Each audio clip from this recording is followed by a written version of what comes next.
ভিডিওটা মন দিয়ে দেখো আর সবাই শেয়ার করে দাও, অনেক গুরুত্বপূর্ণ একটা কথা। আসসালামু আলাইকুম, আমার নাম মাহবুব, আমার বাসা উত্তরবঙ্গের জয়পুরহাট জেলায়। তোমায় হয়তো অনেকে মুখ চিনিন, অনেকে মুখ চিনিন না। মুই ফানি ভিডিও করো, তো আজকেও ফানি ভিডিও করার জন্যই আসুন। তে ভাল লাগছে না।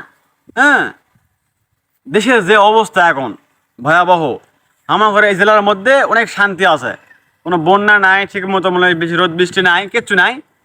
তো মনে করো যে হচ্ছে ফেনী, চট্টগ্রাম, বান্দরবন এই জায়গার লোকগুলা এনাও ভালো নাই।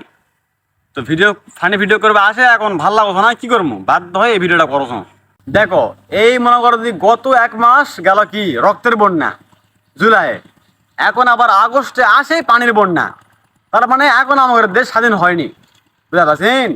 আর হচ্ছে অনেকে কয় যে আমাদের পার্শ্ববর্তী দেশ ভারত ওই আমাদের বন্ধু, মানে হচ্ছে আপনজন, এলা মিজাই, এলা কথা একদম ভুল। কারণ ওই আমাদের যদি বন্ধু হলে শুনি, তাহলে এই পানি আমাদের সারাতে মারল না শুনি। চট্টগ্রাম, ফেনী, বান্দরবন এগুলা সবগুলা মিলে প্রায় 5,000 পরিবার একদম ধ্বংস হয়ে গেছে। তার মানে আমি বুঝতে পারছেন কি অবস্থা এখন দেশের। আমাদের দেশ এখন স্বাধীন লয়। যখন আমাদের পানি লাগুছিল, মানে খরা মৌসুমে যখন আমার পানি লাগবে, তখন ওই সালা আমাদের একটা ফোঁটা পানি দেয় না। আর যখন আমার পানি লাগবে না, এই সময় বন্যার সময় ওরকে ওটাও হয় পানি বেশি, সব আমার ছাড়া দেয়। তোরা পানি আমার ছাড়া দিব দে, সমস্যা নাই। কিন্তু আমার তোরা একদিন আগে আমার যে ভাই আমরা এখন পানি ছাড়া দেবো, ভালো কি মন্দ, তাহলে আমরা এদিকে এই জিনিসগুলো আমরা একটু সেভ করতে পারতাম না। গরু বরকি মনে করো যে ভেড়া মুরগি টুরগি সব মরে দেখ ধুয়া হয়ে গেছে। তাহলে আমরা এখন কি করবো? আমরা এখন তো নিঃস্ব হয়ে গেছি, আমরা এখন কিচ্ছু করার নাই।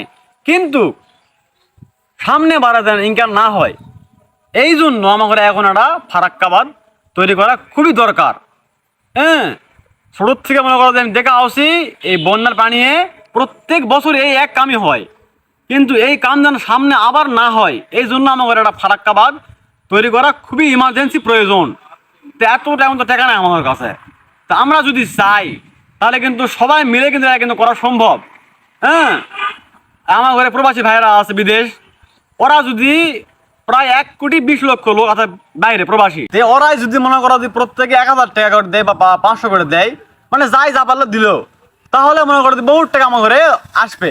আর যারা আমরা দেশীয় লোক, আমার ঘরে গোটা বাংলাদেশ মিলে আছে প্রায় মনে করো যে 22 কোটি মানুষ। তার মধ্যে মনে করো যে যাই 10 টাকা, 20 টাকা, 100 টাকা যাই যা পারেন দিয়ে যদি আমরা এই উদ্যোগটা নেই, তাহলে কিন্তু আমার ঘরে এই বন্যার ভোক্তাভোগী হওয়া লাগে না। আর আমার ঘরে ফারাক্কাবাদটা হবে, ওই ফারাক্কাবাদ হচ্ছে উষা, বুঝতে পারছেন? ওই ফারাক্কাবাদের মানে 40 কিলোমিটার দূরে আমার ঘরে ফারাক্কাবাদটা হবে। যখন ওরা পানি ছাড়বে এই 40 কিলোর মধ্যে পানিটা থাকবে। যখন আমার ঘরে পানির প্রয়োজন হবে, তখন আমরা মনে করো দিই এই পানিটা ইউজ করতে পারবো। আর যদি ওই এর চেয়ে বেশি পানি ছাড়া দেয়, তাহলে কি হবে, ওরকে পানি দিয়ে ওরা ডুবে মরবে। তো এখন মনে করো যে সবাই মিলে আমার ঘরে এই উদ্যোগটা নেওয়া লাগবে।